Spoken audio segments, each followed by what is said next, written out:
So what does good communication in the family look like? Well, I can tell you I wasn't very good at it when we started. I think I've improved a bit.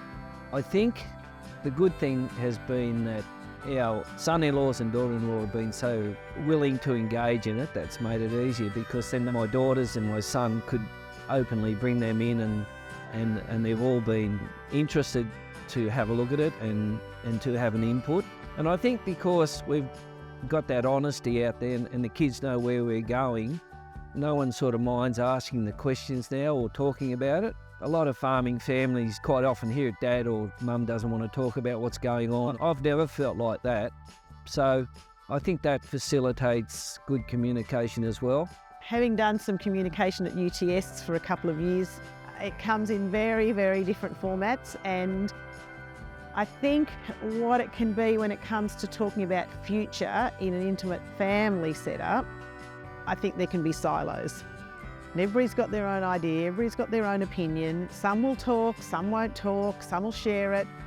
For us, it generally has been pretty good, but most definitely before we embarked on this process, there was some silos developing and there was some walking on eggshells.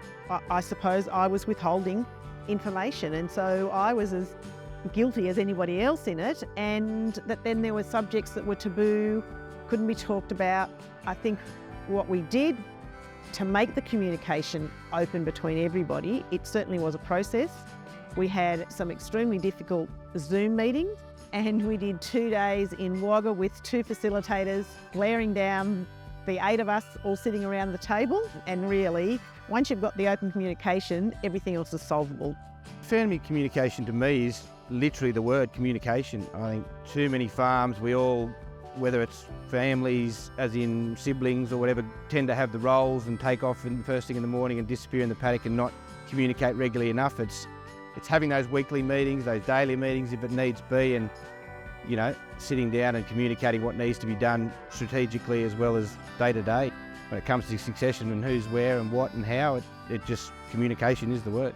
It's got to be done in all different areas, daily, weekly, monthly, yearly. I mean, I think every second family farm I know, including ourselves, it's kind of like everyone takes their roles and doesn't want to talk about the nitty gritty, and unless it's talked about, no one wins at the end.